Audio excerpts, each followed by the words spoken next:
No, he's hanging out with the fam tonight. So That's I'm not good. even sure. He might stop by in the chat. You know how he be. You know how two screen experiences work. Mm. Fuck you, family, for 2 seconds. I'm gonna hang out with these assholes. What a start. Welcome to the pre-show, everybody. This is the part of the show where we talk about what we're gonna do on the show. Segment one, just talk about shit. Taylor specifically said I got something to talk about, and he said he saw a thing. I had never heard of the thing that he mentioned, so that'll be fun. We'll talk about IDW, the bloodbath there, two toy companies teaming up in the most opportune time in the most opportune way.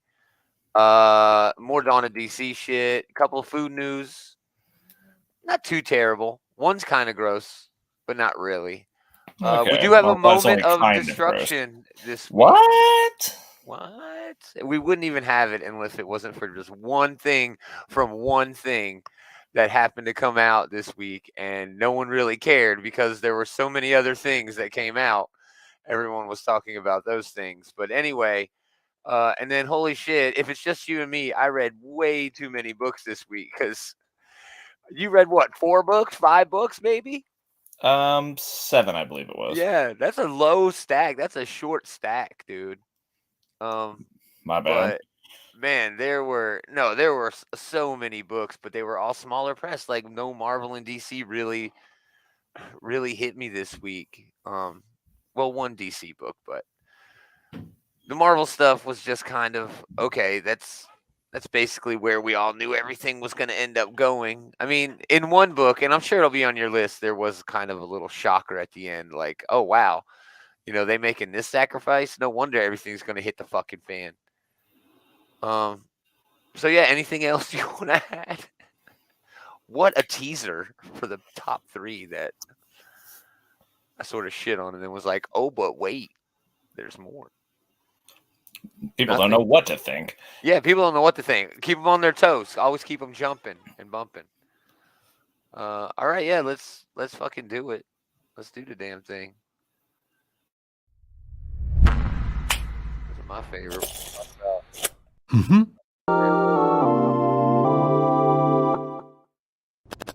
How dare Sheer fucking hubris. it's true? How dare we? What right do we have? We know nothing. I mean, yeah, we're kind of, coming into this with an overinflated sense of self-importance. Yeah, exactly. We know. So listen and let us tell you. Yeah. Beat the tagline. Just keep your comics. Listen, because we know what's up. Greetings, geeks. No, I'm just kidding. Welcome back to another episode of this Geek Comics Hour Geek Comic Book Shit Talk Show. Shit Talk Show. Gomer and Taylor Hour. Let me just get this out of the way. I didn't do much this week. I wasn't well a few days. I was just really tired. I don't know what happened, but I did do work outside. I got my raised beds going. They're so close. So close to being ready. It's still early in the season. No Mow May is here. Do you do No Mow May, Taylor? I don't even Do know you what have that yard to is. mow? Oh, I thought it was No Mo April. No, it's No Mow May. My mistake. He's like, man, I gotta mow in May. I didn't mow in fucking April. Man, fucking homeowners association would be like up my ass if I didn't mow the Oh lawn. yeah, you got one so, of those. Yeah. Mm. Mm. See, I not only don't have that, I have compost bins. Hell yeah.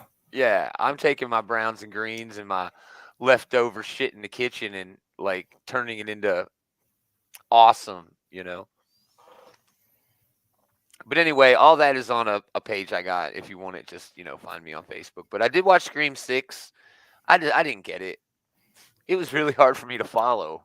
Is I that didn't out on get it. streaming now? Yeah, it's on Paramount Plus. That is basically Star Trek Plus.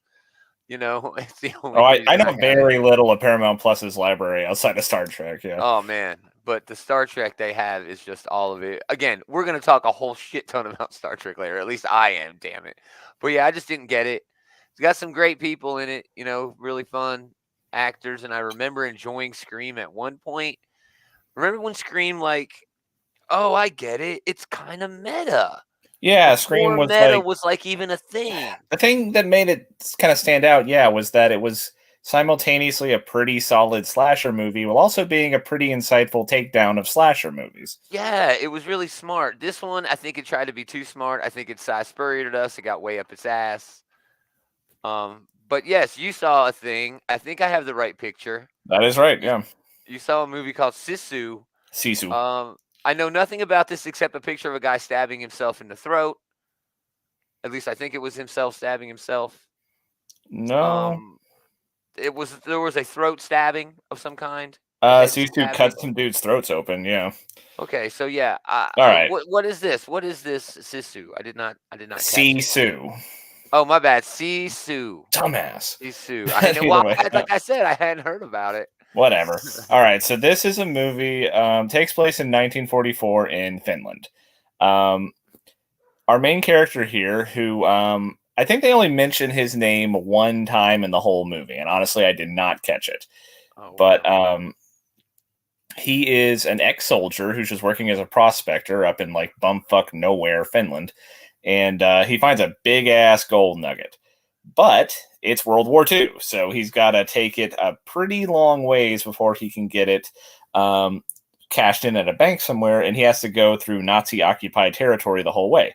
And when you know it, he comes across a Nazi patrol, and then he basically spends the entire rest of the movie squaring off against Nazis. Yeah. Well, okay. Well, they fucked with him, and so he, killed them back. He was just going to walk away, but they they're Nazis, they're assholes.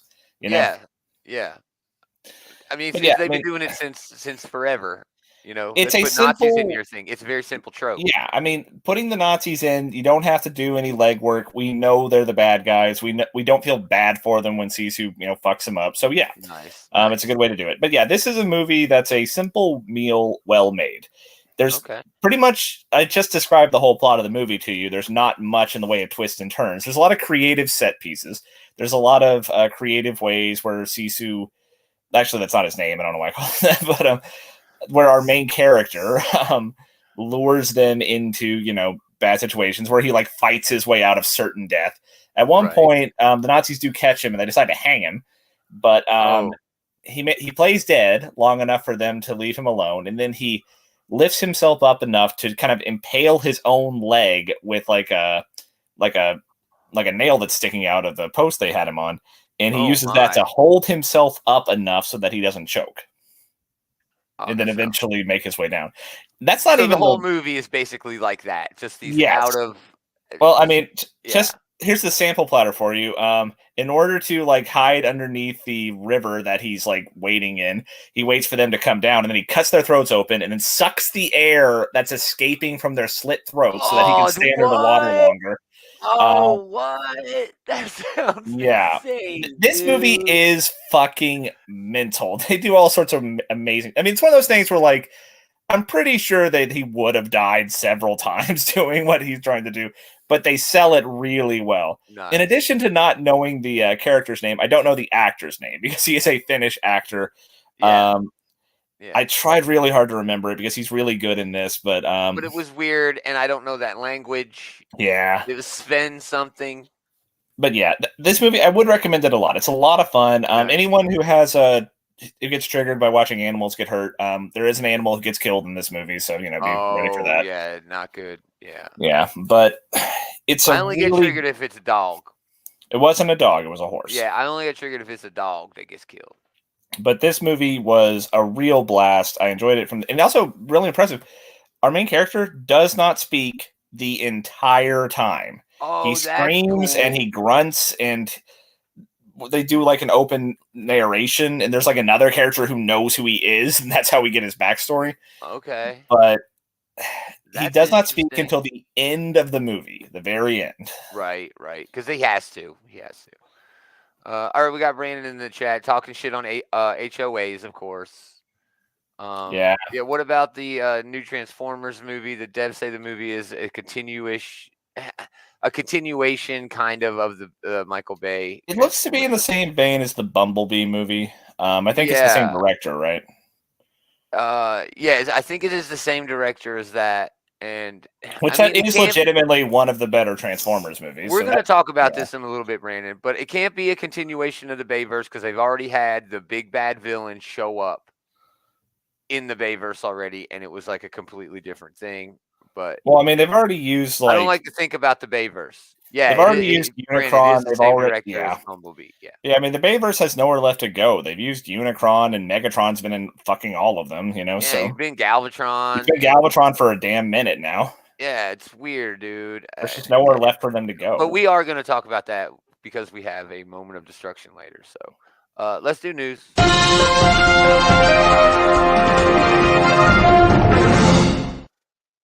This week in news, Bloodbath. Oh my goodness, IDW Publishing. We're gonna talk about them later too, because they're awesome. Man, we are really building up the hype for stuff we're gonna talk about later. Top 3, yeah, it's eventually gonna get good. Just keep hanging out. They laid off 39% of their staff, and they have delisted their stock. So Oof. it's more like this picture. The move comes after years of losses. $2 million loss in the company's fiscal quarter 1 ending January 31. It's weird because they're replacing their CEO with the largest shareholder's son, which is like, oh, well, that's not going to end well. That doesn't sound like a good strategy. Yeah, that doesn't sound like a good strategy. They've been bleeding cash. It had $10 million at the end of its fiscal year, October 2022. And now it has like 5.7 million today. They're going in the wrong direction. They said that these staffing cuts and delisting their stock should save them $4 million per year, about $4.5 million per year. IDW is considered the 5th biggest U.S. comic book publisher in direct sales. I mean, let's talk about that first, and then we'll get into the jackassery of how they handled it. But that's a really big deal. I think this is a big deal for the comic industry. I think this is a trend almost. IDW was really built on IP. And Valiant is on life support right now. Yeah, Valiant was in the top 10 publishers. Yeah. You're right. 1 book a month. You can't live. You can't survive with 1 book a month. Yeah, with IDW, this is somewhat unsurprising because, as you want to point out, they did lose the licensing for G.I. Joe and Transformers, which obviously going to be a huge, huge hit for them. Their Star Trek shit is pretty good now, but I don't know if that's selling anywhere near what those other 2 properties were. I mean, the buzz is definitely getting bigger for that. They do have a big free comic book day one-shot that's going to lead into a crossover event. So there's a lot of potential there for the brand to grow. But this year, I mean, that's really all they've got. Yeah. Well, yeah, I mean, the current Star Trek. The current sales figures aren't reflecting any momentum that might have built up, but it's difficult to imagine that it'll be enough considering just how enormous their setbacks are, Yeah, because G.I. Joe and Transformers at one point at IDW was carrying like 7 books, including miniseries, and they were doing crossover events and things like that. So it's a huge hit, dude. It is. I mean, you'll remember Oni Press did the same thing last summer. They were nowhere near as big as IDW at the time, but I mean, I don't know. I have a bad feeling about this, okay? Yeah. I think this is the wrong direction. You can have quality books, but if you fire the people who are making them the quality that they are, they're going to lose some of that quality. And you're going to continue to go in the wrong direction. And it's not great. It's not great.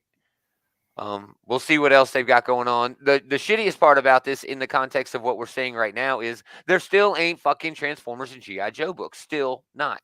Still. I am very surprised. I thought we would have heard a landing place for them by now for sure. Why would they take it away if they're just not going to do anything with it? Yeah, Why not just let IDW do stuff with it?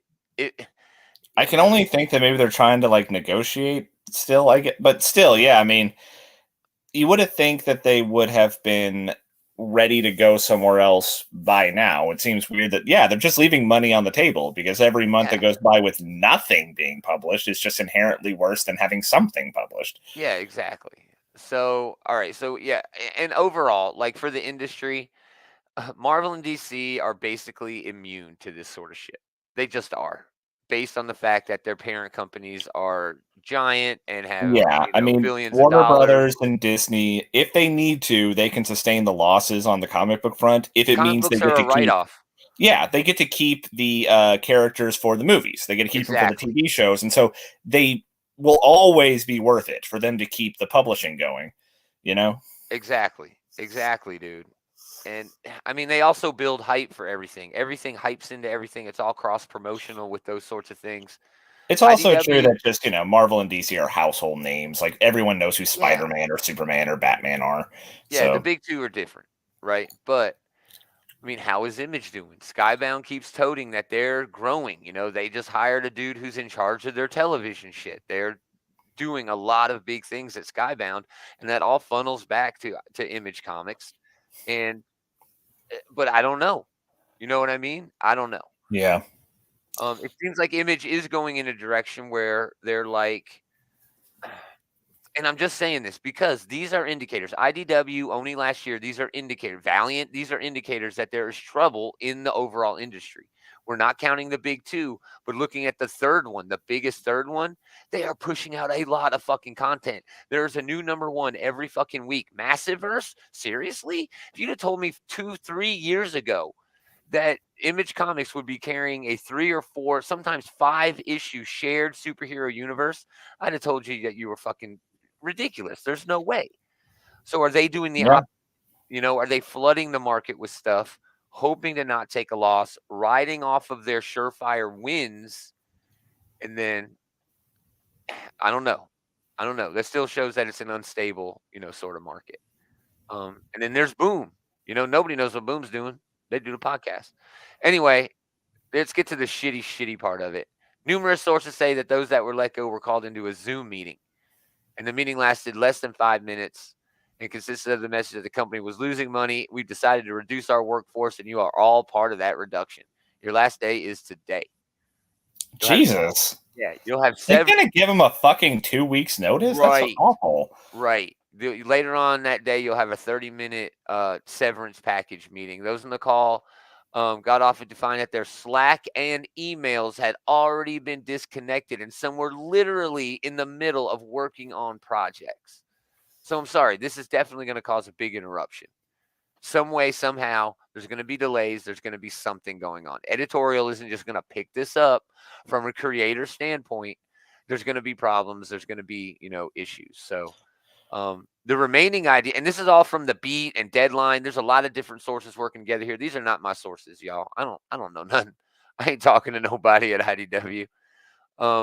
So the remaining employees are still processing the shock and wondering how the company will continue with so many departments that are essential to the business basically removed. Okay. They said one of the employees had just moved their family cross country while the other one just purchased a house. Others have severe health issues. So again, this is all ancillary to the business side. This is the personal side. Already you have a company that is making a product who has lost half of the people who were making that product. And now you traumatize, at least to some extent, some portion of your remaining employees who are now pissed off at you. As they should be. I mean, exactly as they should be. I understand, this was never going to be a painless process. When you are doing these cutbacks, when you are reducing your workforce, there's no magnanimous way to do it. But you can do better than this. Jesus Christ. Yeah, dude. Yeah. And maybe some of these... This is, intentionally as brutal as possible, it sounds like. It really does sound like that, dude. It really does.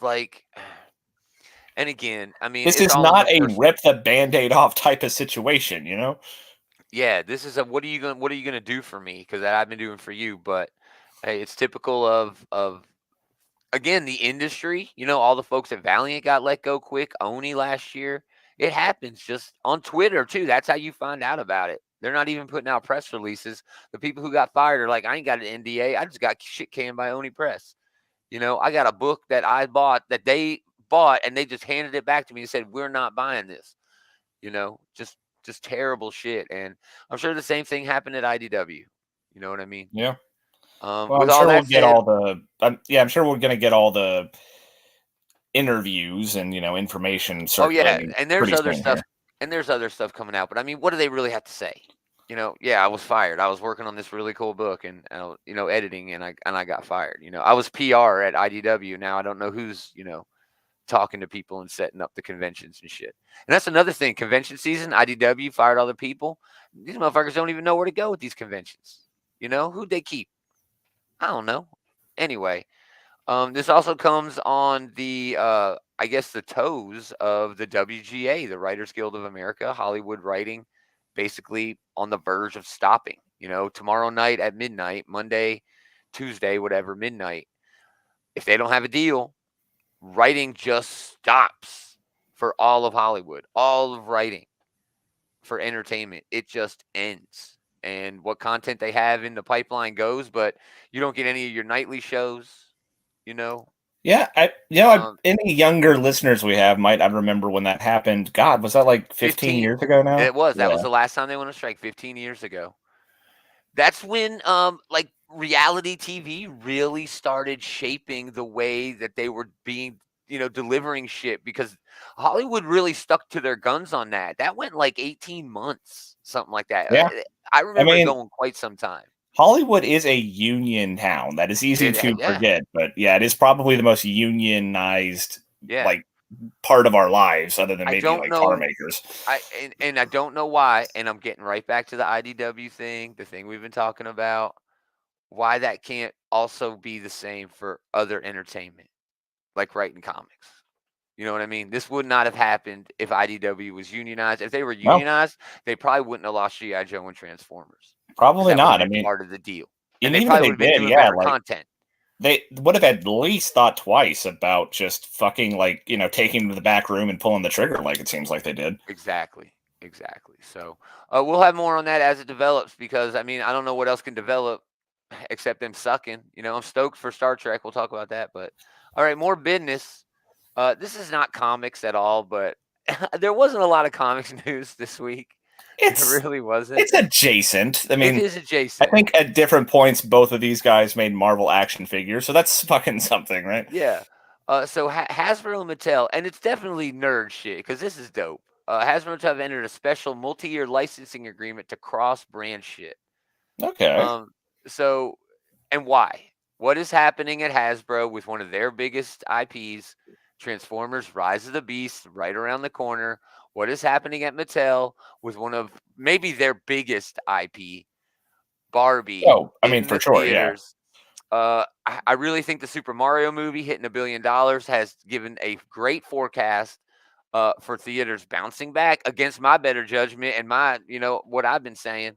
Theaters ain't going to bounce back, but it appears that they are. It's usually a Uh, good indication when the way things are go, whichever way you're saying is not going to. oh, you're not wrong. I am wrong so many fucking times. I am so wrong so many times. So as the toy makers, both of these toy makers, ramp up their Hollywood ambitions, Hasbro will create, just for example, this is just to start out, a Barbie branded Monopoly that's going to be in the fall. And Mattel's going to do Transformers branded Uno games set to release later this year. They're also doing, wait for it, Transformers Hot Wheels vehicles in 2024. Oh Oh, man, man. What? I'm going to have to collect all these again? this Fuck all you sounds guys. this all sounds really fun, honestly. Like It does. the thing with the Monopoly board is one of those things where like you're like that didn't already happen at some point, but then you remember, right, Yeah. that there's like branding politics going on here. But Right. Transformers Hot Wheels, that It's sounds so sick as easy. shit. Dude, Like G.I. 8-year-old Joe me Hot would Wheels. have lost his damn mind hearing, Right? Transformer Hot Wheels. Right? Dude, G.I. Joe Hot Wheels, too. Oh shit, yeah. What would you like to see with these? My Little Pony and My Little Pony Well, Monopoly? My Little Pony and Barbie, were those different before? Hasbro No, was My Little Pony, right? yeah, Hasbro's My Little Pony. So yeah, that would Well, work. that's low That would hanging work. fruit. That's like the top like young girl demographic franchises getting a Right? crossover. So, yeah, that seems like a no brainer. Yeah, My Little Pony Monopoly seems like a no-brainer. How about this one? This one's from Oh Christ. Toy News International.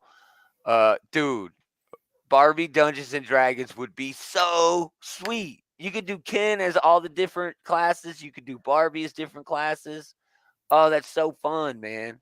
Well, Yeah. there was a time when I would have said that Dungeons and Dragons, like the intellectual property side of things, isn't much of a brand. But with that movie coming out, the officially published settings are getting a much bigger clout than they used to have. Like more people are going to know Yeah. like what Waterdeep and like Neverwinter and all these other places are. And, I'm sure they'll work in like a beholder at some point into the movies. Right. They made damn sure to get an owlbear into this first movie. So that's one of the few things they have a copyright on, right? Yeah. Right. I'd love to see them just expand on this. Now, it's really weird because Mattel and Hasbro also have like licenses of their own that they can't really, go back and forth. But this kind of opens that up a little bit, Yeah. you know? Well, at the very least, it takes down one of the barriers that needs to be taken down, Yeah. Yeah. And I don't know, maybe My Little Pony on some magic cards. What? I mean, sure, why not? Why not That's do true. that? That's an easy Why? way for them to do it, is just to slap some of these things onto magic cards, You don't even have to change any of the rules or mechanics on the cards. No. It's just a My Little Pony branded, You just that need artwork. you just need to hire an artist to do like a good Or like use the art fantasy you already mock-up. own. Use the Yeah. art you already own. Hasbro owns all that comic art. Sure. But I'm just saying, like, you probably want to have it like look like it could be painted on a van, like a lot of magic cards could be. Right. Yeah, right. All right, so yeah, that's big news. We'll have more on that as they make more deals. All right, Dawn of DC is continuing. It seems like it's been going on since the beginning of the year because it has. The Return of the Justice League still hasn't happened. We don't have the monkey, whatever, Dr. Fate book yet. Detective Chimp, I think. Yeah, Detective Chimp, Dr. Fuck, whatever the hell. But Dawn of DC is expanding. 3 cult favorite heroines get new books this fall. First one is they're both getting teased in the Power Girl special #1, which comes out in May. The new Power Girl title, which is coming out, is going to be written by Leah Williams, artist Eduardo Pansica. It brings Kara Zor-El of Earth 2, who now goes by the name Paige. I did not know that. Yeah. Further into the fold of the Superman family, which is great. Superman has never been hotter than 2023. At least not since, we were fighting It's been a minute Nazis. for sure, yeah. Since we were just got done fighting Nazis. I mean, when he died, does that even count in the 80s, 90s when they murdered him? I don't think that counts. Well, that is the best-selling comic book of all time. He's never been more popular when we killed his ass. No, I hate that shit. I hate that so much. But no, I mean, this is cool. I mean, yeah, this is one of the characters in Superman's apparatus in his inner circle here. Extended family. Yeah, his extended family. Really, that's like who that's they haven't really been doing cool. much with lately. Yeah. Usually, the place where she usually gets to shine is she's a mainstay on the Justice Society, but that hasn't been supporting a book. They have the book coming out right now, but that's not really what they're doing with it. Night Hunter, Night Huntress, or whatever. Yeah, they're focusing on Huntress. Yeah, but yeah, it'd be cool to see Power Girl get a chance to, headline a book again. Yeah, for sure, dude. She's gonna be enlisted to take on ancient Kryptonian threat that arises following the events of DC's upcoming Night Terrors crossover. So there you go. There's your commercial for that new Night Terrors book coming out. Which it just occurred to me, actually. The last time I read a book with Power Girl in it was that Mark Russell book. Yeah, Mark Russell. Yeah, it was fucking great. It was fucking great, but it was also a heel turn and then a face turn. She had both in that. It was very. It's also done. Not like a good representation of who most of those characters are in the comics, though. Which, Mark Russell Watchman's all his characters. Yeah, the book is amazing. You should absolutely read it, but it's just like, well, actually, that's a good example, right? It was them throwing a bunch of characters that no one gives a shit about for him to just do whatever he wanted with. Exactly. And Power Girl was in that book, so that kind of tells you everything you need to know, right? This other Dawn of DC book that they've announced, it's also in the Superman fam, but it has a kind of the same sort of angle that you're talking about with Mark Russell. This is Fire and Ice. Welcome to Smallville. Joanne Starer and artist Natasha Bustos. Colorist Tamara Bondvillain. Sorry, she's so great. The two eponymous heroines find themselves forced to lay low in Superman's hometown after a disastrous incident in Baltimore puts them under intense scrutiny. to the point where they're even considering calling Ice's ex-boyfriend Guy Gardner for help. The stories in both titles will begin in Power Girl Special number 1, features a main Power Girl story.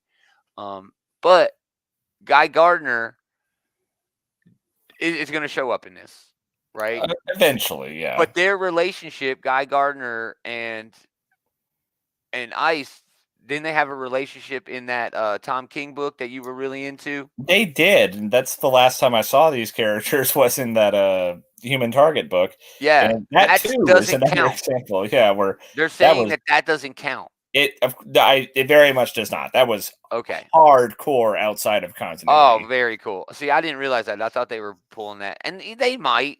DC can always say, "Well, yeah, it's in," but well, not really. There's a lot of. I'm not gonna say them because I do. That's a great book and you should read it. But there's a lot of like really spoilery things about the characters in that book, which was like, man, it'll be weird going back to reading them in their like quote unquote true identities here. Right.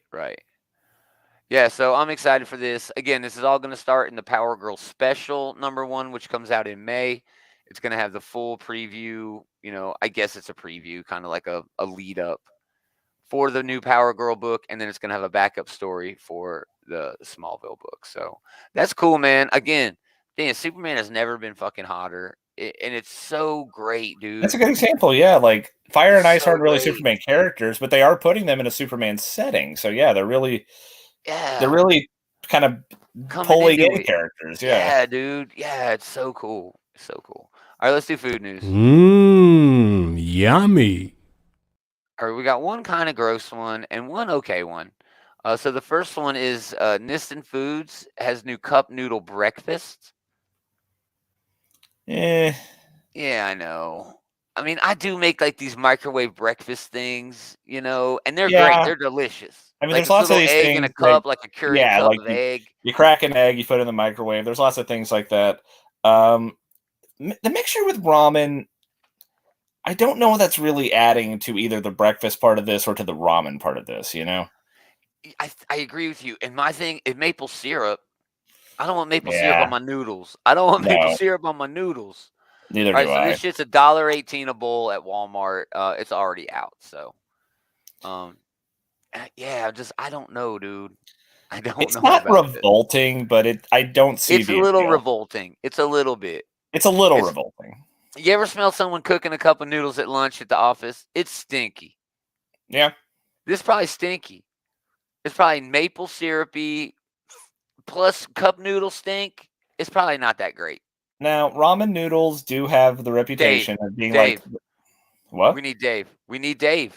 Yeah, we need him to get out here and do some research. We need him to get out here, go to Walmart, and get him some cup noodle. Maybe he knew this was coming, and that's why he didn't show up tonight. Right. No, he's probably working. But it's only $1.18. I will PayPal him the $1.18. But ramen noodles are kind of infamous for being like the sad thing to be eating, right? And that's kind of unfair to the ramen noodles. Like, ramen noodles are good, but like they have a reputation for being like what poor college kids go out and eat, or like lazy, like fuck ups, that's more I see it is. But I mean, it's okay to lean into that. But I mean, you're not wrong. But yeah, I can't see like, oh, finally, I don't have to pay all this money for breakfast. I don't think there's like a financial thing there. But hey, good on them. Good on them. Second one is not bad at all. 2 new cereals have been announced from GM, General Mills. Kit Kat cereal. It's chocolatey and crispy tasted Kit Kats in cereal form. That's out in May. I don't know about candy bar cereal. I mean, if they're just like little chocolate, it's breakfast, bro. It's supposed to be breakfast. This is like just kind of like a Count Chocula type thing, right? Where it's just like little chocolate bit cereal. That's not a bad idea. I guess it's got like some wafer tucked in there somewhere. I'm sure it's got the flavor. I don't know about the consistency. This is another one. Dave, we need you to go out and get some Kit Kat cereal because we're curious. But, all right, breakfast is like the only meal where it's acceptable just to have fruit for breakfast.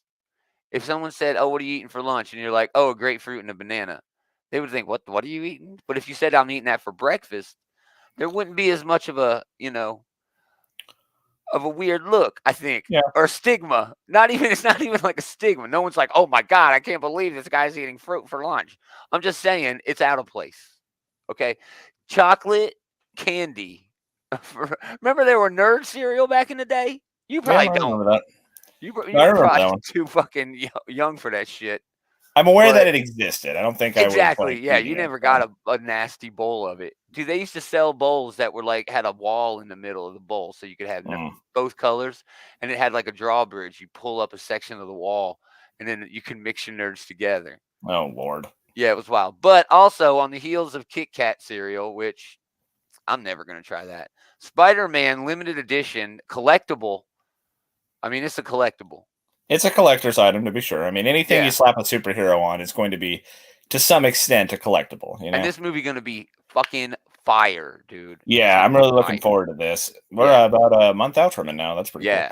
But yeah, But here's the big takeaway from the Spider-Man Across the Spider-Verse limited edition cereal. I don't know if you could see it on the box there, but Spider-Verse cereal is Spider-Man themed cereal, and the flavor is Spider-Berry. yeah, I guess this is just like crunch berries I'm with some not eating it. marshmallows I'm in it. not tasting that. I don't want to know what a Spider-Berry tastes like. That's like the I worst thing you could lick on Willy Wonka's wall. I mean, I know that they want to like Spider-Berry. brand. They want to be like on brand with it, but I really would appreciate them telling me like what the flavor is supposed to be here. Yeah. I'm sure it's like a weird citrusy berry-ish, blueberry, strawberry, something. Who the Okay, fuck so I knows? kind of see a half-assed Miles mask, which I understand you can only do so much with a marshmallow. Is the other one like a web? Yes. Okay. Round marshmallows that look like the superhero's mask, and the other ones are just webs. That's right. Are just webs. Okay. Kit Kat cereal and the Spider-Verse cereal at retailer starting in May, $5.69 and $2.99 each. $5.69 for the Kit Kat because that's probably cross promotional. Spider-Verse $2.99. That's really them, doing a solid. Yeah, I mean, the tricky part there is going to be getting to it before, all the scalpers get to it. But yeah, if you can get there, yeah, nice and affordable. Yeah, put that in a box and save it for next time. Never eat it. Never eat that shit. Oh no, if you open the box, it's worthless. Yeah. All right, we do have a moment. I can't believe it. Usually I wouldn't do this because it's a movie trailer, but the Transformers Rise of the Beast trailer did drop the full trailer from CinemaCon, and there are a couple of things of note to point out. Fucking Unicron. Unicron has only ever appeared like this in the animated 80s movie and the comics that are based on that movie. You know what I mean? Yeah. That are from that. So this is a big deal for comics people and that old animation. I mean, here's your comparison here. This is actually a flipped image, but I mean, that's Unicron, baby. That's Unicron. Oh yeah, that has to be Unicron. I mean, what else could it possibly be? But You didn't watch the trailer? They mentioned him in the trailer. yeah, but I'm just saying, like, I remember the Bayverse. I didn't watch the movie, but I do think that I remembered hearing that they made it where Earth itself was Unicron. Yeah, it was one of those not Transformers great. movies. So it is cool to see like for real Unicron, like Unicron as he should be, Oh, and maybe that's what Brandon in the chat was talking about earlier. Maybe at the end of this movie, they'll be like, well, Earth can absorb Unicron and Earth will be a prison for Unicron. And then that'll lead into that's lame. I don't know. That's dumb. But one more thing of note, Optimus Prime in the new movie is based on Peter Cullen, the great voice actor who has portrayed him for fucking 40, now going on 50 fucking years. I mean, that is so cool. It kind of does look like him. It's very apparent. You can definitely tell that, like, that was their starting model. But, there's only so much you can do with the robot face, I guess. But oh, yeah, sure. Well, and I love that they're doing it, though. with, I like, love Ghost that they're doing Rider. it. Yeah. Oh, yeah. I love Peter Cullen. Who doesn't love Peter fucking Cullen? He's just an amazing dude. And it's so great that he's coming back. This will probably be his last one. He's probably going to have to stop. He's getting old. He's old as hell, dude. Eventually we all have to, right? Yeah. But I'm also excited. I do think Ron Perlman as Primal there is a pretty cool casting as well.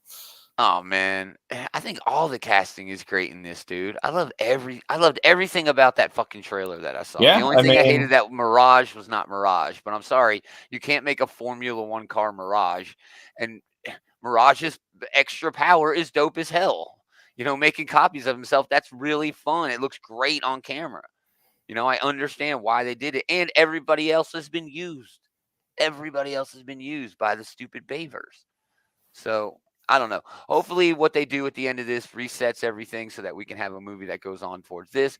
We can have a live action, full on Beast, Beast Wars sort of shit, full on, yeah. going back to Cybertron. This Everything is is the just wide open, dude. this is the first time in a very long time that I'm actually considering going to see a Transformers movie. Dude, between this and the Flash trailer that we didn't even talk about, I'm Yeah. honestly like, holy shit, I might go sit my ass in a goddamn theater. I ain't done that since before the pandemic. Mm. In a theater, dude.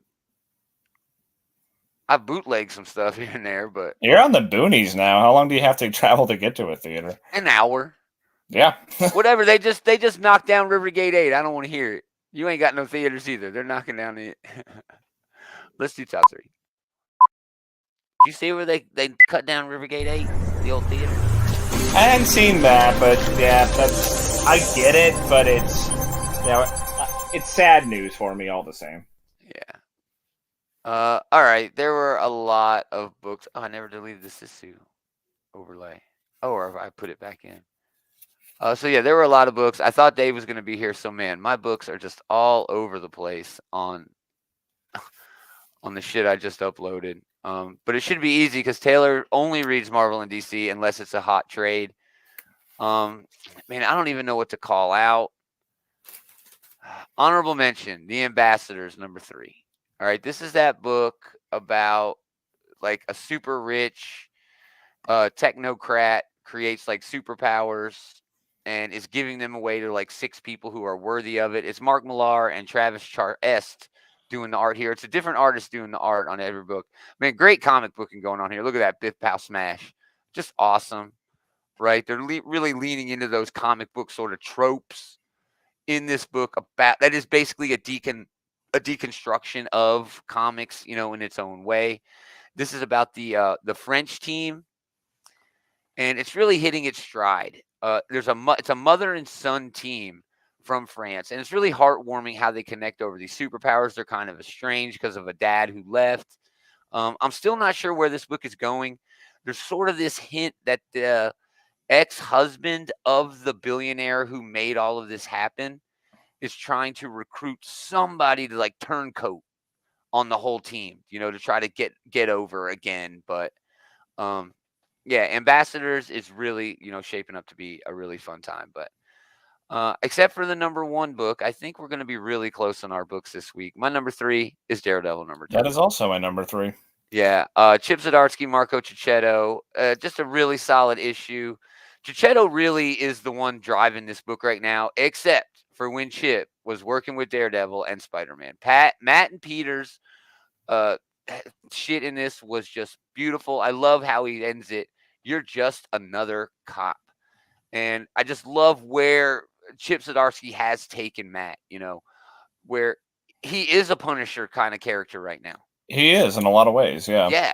Yeah, just super well done. But look at this art by Marco Cicchetto. That is motion. It's moving. In my head, this is a dude who's literally running in a still. And it's just so well done. Very well done with And the snow effects as well throughout the oh, book. I know. It's like some what's his name? Who was the artist, Happy Little Tree, right? Oh, Bob Ross. Yeah, this is like a Bob Ross fucking work right here, dude. And there's Daredevil. Just very well done. And then look at that work with the Avengers. Just and the story is definitely moving along. The great character work with Matt, but Elektra finally getting arrested and all that shit. But I'm sorry, Marco Cicchetto. If the story had been a little bit more, I was honestly expecting a little bit more from the Avengers going and catching Daredevil and doing their thing. It's almost like Daredevil lost. And I was like, wow, how the hell? I mean, they did bring their biggest guns, Black Panther, Captain America, Iron Man, and of course, Spider-Man. It's going to be hard.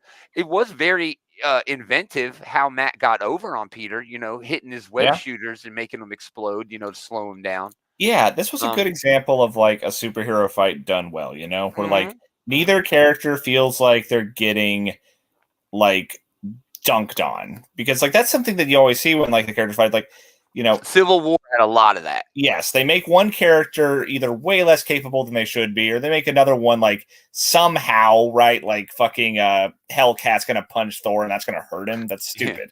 You know? Eli getting in on the chat, Spider-Man just a cop. Yeah. It was fucking great, dude. ACAB, Spider-Man ACAB. Yeah, the interaction between Spider-Man and Daredevil is definitely the highlight of this book for me, because it's heartbreaking.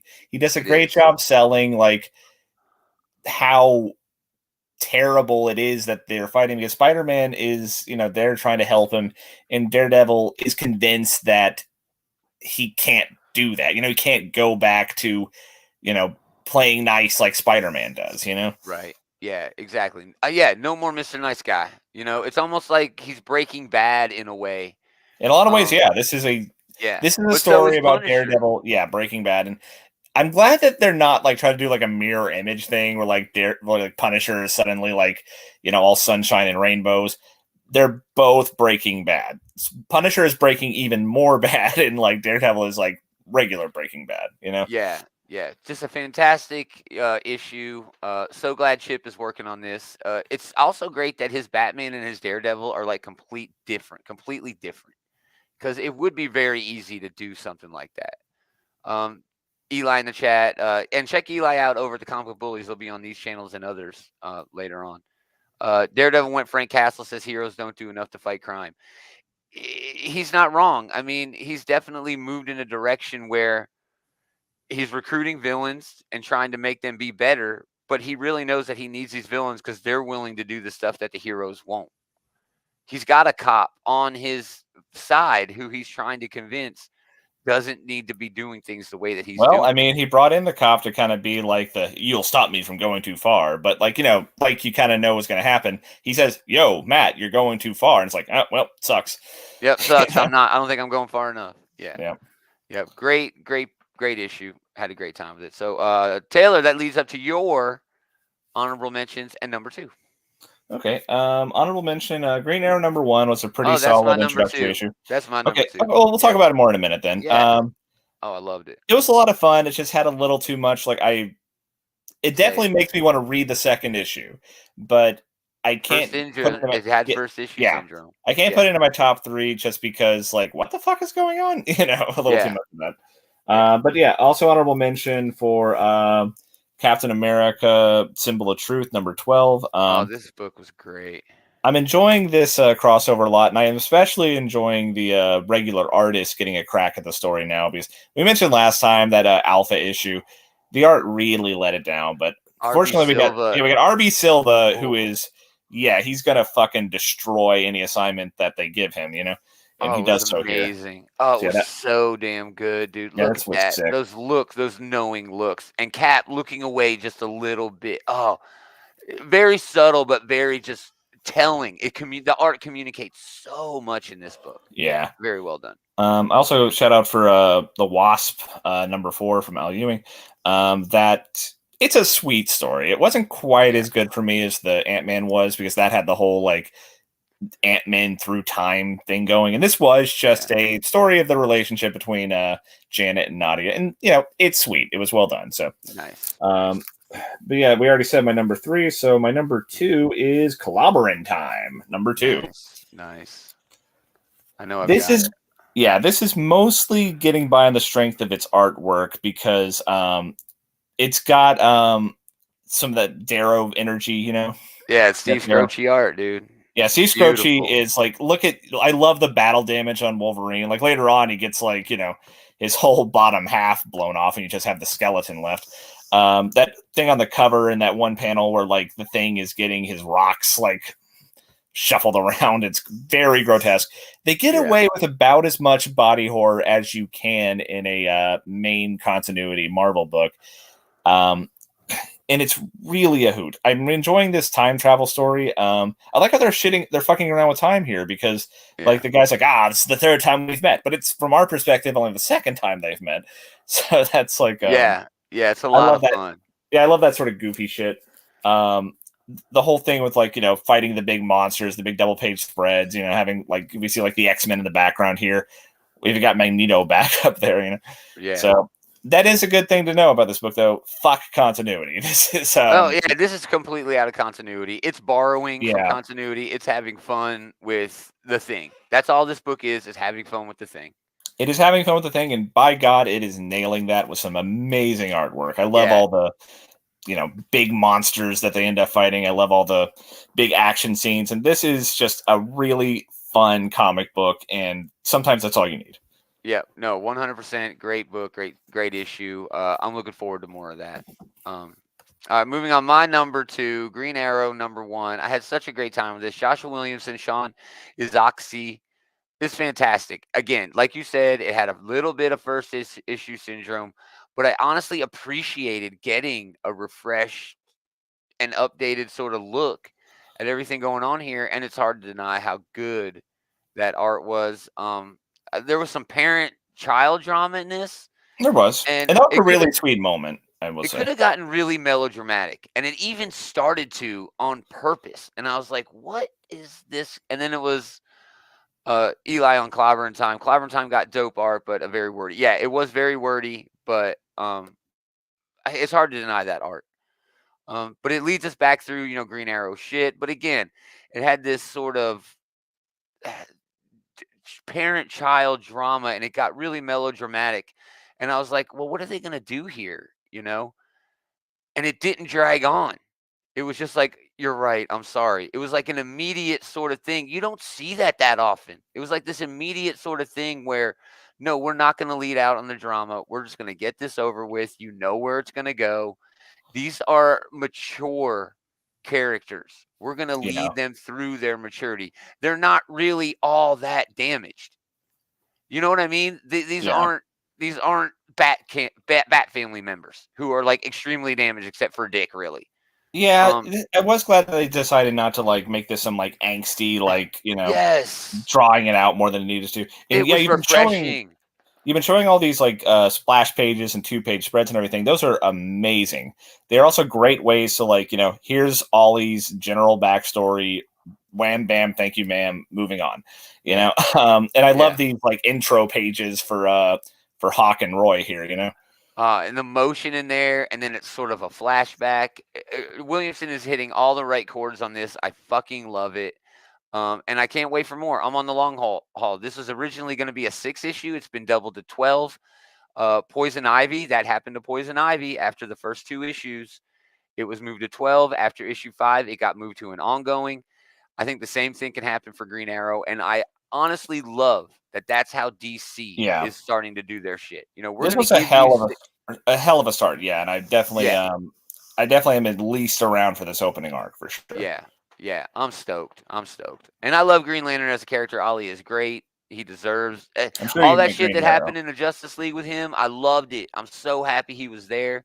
And now that he's not, it's great that he's got his own thing. And it's all about his supporting cast. Yeah, very stoked. Indeed. All right, what you already said you're number 2. That leads us to number 1, doesn't it? It does.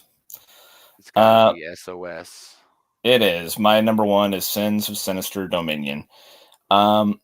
This is getting back to Kieran Gillen writing Mr. Sinister, and I think he fucking nailed this ending. He did.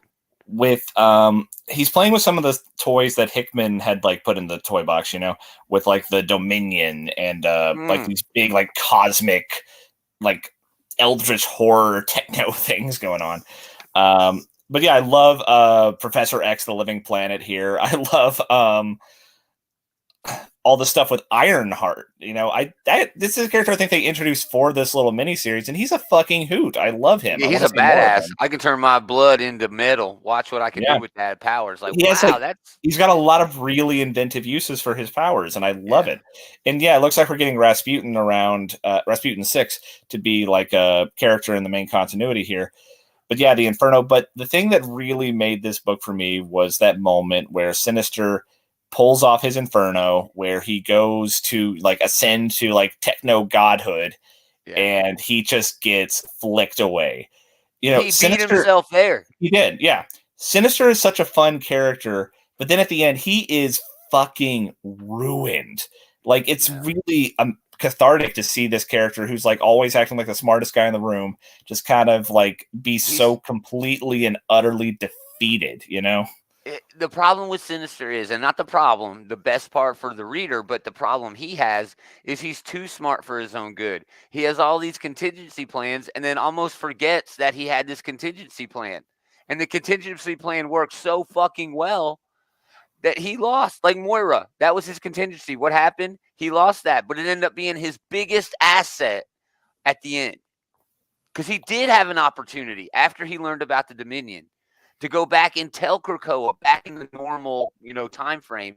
No, stop. I'm sorry. He was trying to seek forgiveness. That's the problem I had with this book. He was still a Quiet Council member. Yeah, he fucked you guys up, but he didn't ask for help. He just wanted you to listen.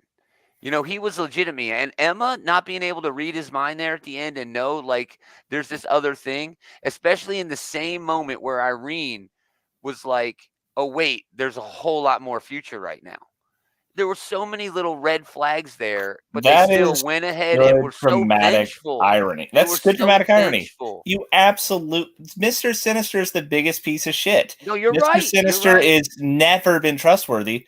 You're I right. 1,000% accept that. Why the hell would we listen to a word this fucking asshole has to say? And we, as the readers, know that they should have.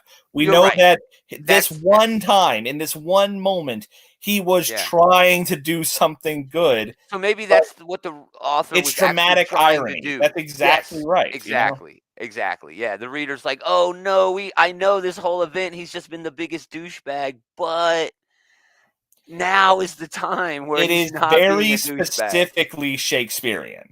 This is the exactly. exact sort of thing that that motherfucker pulled. Yeah. So this is interesting at the end. I thought this was the best of the epilogues, even though we did get a Mother Righteous sort of epilogue, and we did kind of get a Dominion epilogue in a little bit of a weird way. But this is Professor Xavier, Emma Frost, and Hope Summers, who still may be infected by the sinister genetic. I mean, it's a virus, basically, that he put in them. So until they can figure this out, they're putting them in the hole as well, in the Krakoan hole. I think this is just a way to continue Sinister's story, but they can do so while they're in their own little bubble that's not affecting anything else. We're definitely seeing a lot of dominoes being set up right now for like whatever the Fall of X events are going to be. After the Hellfire Gala. Which is also kind of weird because Emma's kind of the one in charge of the Hellfire Gala. Oh yeah, that's interesting. It'll be cool to see like what they do with that. Yeah, if she's in the hole, I mean, I don't know what they're gonna do, but it was a great book, great ending to a pretty fun, X-Men event. It was an uneven event just because there were so many writers writing. Like there were 3 books with 3 different writers, and that's always gonna kind of make for an uneven read. But when this thing was hitting its mark, it was really knocking it out of the park, Yeah, for sure, 100%. That Storm book was incredible. The Storm book was definitely the best of the 3, but Immortal X-Men was pretty solid too. Yeah, for sure. The only real weak link in the bunch was that Nightcrawler's book, and it even hit at the first. Even issue, that was wasn't like, oh, terrible. I'm all in. But then, it did drag a little bit. It did get it got up its own ass, like all these Sci Spurrier books do. Yeah. All right, are you ready? My number 1 this week is Star Trek number 7. I used to have a rule on this show where I retired a book. I'm not doing it with this. Colin Kelly, Jackson Lanzig, Mike Feehan actually filling on the work, taking over for Ramon Rozonis. But all right, let's get a little background. After the supercharged ending of the first arc that saw Cisco and his crew, that includes Tom Paris, Scotty, Dr. Crusher, of Vulcan, who I don't think is a Vulcan anymore. Just a great cast of characters. So they stopped the God City Takan from destroying Earth after the clone of Kahless, the Klingon Emperor, using the Bajoran Orb of Destruction, awoke the ancient sentient city in his crusade to eliminate the galaxy of all of the gods in traditional Klingon fashion. So Cisco needs more intel on this orb, and he heads home. He heads home to Deep Space Nine, Bajoran, Um, yeah. Anyway, so he goes and seeks out some advice, and sure enough, I don't know if you're watching Lower Decks on um, Paramount Plus. Fucking Shaq shows up from Lower Decks. He's like the tactical officer on Lower Decks. He shows up because he is like the dude who has been in charge of this team looking into where all of the orbs are for the prophets. And it makes sense. He actually talked about that on Lower Decks. Another cool part about this book is they throw in these fucking infographics every once in a while. I do love me a good infographic. And they're all different. One of them was like Jake Sisko's, Alexander Roshenko's Worf's son, his entire educational career. That's what it was, and it gave a lot of cool background information. So Shax is convinced. All right, on this infographic, there's like a bunch missing. Okay, there's a bunch of orbs missing. There's no information, but Shax is convinced that they're still in Cardassian territory. Starfleet is not allowed in Cardassian territory. It's a no-no. Either way, they're worried that Kahless is looking for more of these orbs, so they go to Cardassia Prime, and it's being attacked by the Cardassians. What? All right, so they fight off the attackers. Tom Paris flying the Theseus, this experimental ship that Scotty's been working on. I cannot believe the fucking sentences I'm saying. Tom Paris flying the ship that Scotty has been working on. You know what I mean? It's so whack, dude. What a fucking time to be alive. I mean, it for really real. is, dude. It really is. So look at this. Here's the whole crew. Dr. Crusher. Oh yeah, Data is on this fucking crew. I forgot all about, because it's easy to forget about Data because he's always just around. But it turns out to be all a big trick just to get Sisko to come to Cardassia after they saw that he was there. On this infographic, it also says that the word Cisco has become a slur in Cardassian language. Man, so I be careful fucking if you love use it. that. I love that, dude. So yeah, so the next issue is going to be the trial of Benjamin Sisko for everything that he did during the Dominion War. Man, Kelly and Lanzig just have an ear for the voices of these characters, and they're just perfectly crafting these stories that lean They into are making some pulls here, dude, it's amazing, dude. I never thought I would have seen the day where like the TNG era people with like, Scotty, because they can technically do that because he was still alive, pulling in from fucking Lower Decks. Dude, right? It's just so fun. It's just a great, like you said, it's a great time to be alive if you're a Star Trek fan. I did miss Ramon Rosonis on the art here, but it didn't matter. Mike Feehan covered very, very well. It's just hard for me to switch. I wish they wouldn't do that. But Mike Feehan is on for the rest of this arc, and then I'm sure I'll be used to it in another issue or two. But man, this book is so fucking dope.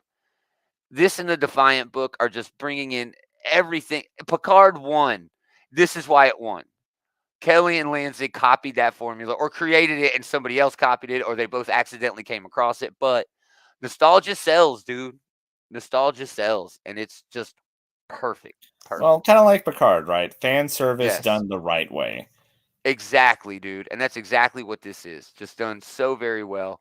And the thing about it is, because it's a comic, they're allowed to do even more than the show. It costs a lot of money to bring in a character on a show. You got to hire an actor, and then they got to do makeup and whatever. In this, it's free. You just tell your your artist to do whatever the fuck that you want them to do. And they also don't have to worry about like, can we get like this actor from like the original? Exactly. Yeah. Yeah. It's like, Star Trek fans in particular anymore. He's gone. Yeah. I mean, Star Trek fans in particular would probably not stand for too many recastings for this type of thing, And I mean, we already have Kirk recast. We have Kirk recast. We have Spock recast. People are tolerating that. Spock doesn't count because no, it does count in Strange New Worlds. Damn, that's how good Strange New Worlds has done with their recasting. That, oh my God, you're right. I forgot all about it, because that dude is doing an amazing job. He's doing a very, very good job. But yeah, dude, it's like we're here with characters that we've known forever, that are like family for Star Trek fans, and the stories that they're telling are familiar, but at the same time, it's fresh, it's unexplored. There's a series in this where they're asking in this issue where a couple of the crew members are going to Quarks, and they're like, Tom, do you want to go to Quarks? And he's like, nah, I really don't want to. And it seems kind of out of character. So he's just walking around, and here's Scotty and the Andorian, pilot they've got, just kicking it, drinking scotch. And Paris comes out and hangs out with him, and him and Scotty have a talk, and Scotty's like giving this kid words of wisdom. He's like, you're in love, son. You've grown up. And it's character fucking development for Tom Hell Paris. yeah. It's so well done. And they can bring in Harry Kim. They can bring in Janeway. They can bring in Odo. They could fucking bring Odo back. They can bring so many characters back, dude. Dax. They could bring in another Dax. And there's so many. It's just limitless. And it's really nice that Kelly and Lansing are leaning into the fact that there are no limits. We could do whatever the fuck we want. Imagine having that playground, Yeah, never been a better time to be a Star Trek fan. Let's move on because I could talk about Star Trek forever. Thanks for hanging out, everybody. We really appreciate it. If you like what we're doing, go check out what the Bullies are doing. Eli, who's in the chat earlier, he's going to be hanging out with Leroy. They do a show, All Pop Culture. I'm sure they're going to be talking about this Sisu. I'm sure they went and saw that shit. But yeah, catch them tonight. It was a lot of fun. Yeah, catch them tonight on this channel, or go to outrightgeeker.com and look for the links to everything they've got going on, and everything that we got going on. Social media pages, videos, pages, Patreons. What else we got up there? There's so much shit. Merch. There's a store up there with merch. Yeah, thanks everybody for checking that out. We really appreciate it if you would check out our links and the group. Andy running the group, facebook.com, and then search for the group Outright Geekery. Yeah, again, thanks everybody for hanging out. We really appreciate it. Most of all, thanks to this guy for hanging out with this guy. Hell yeah. We are going to do it again next time. Same geek time, same geek channel.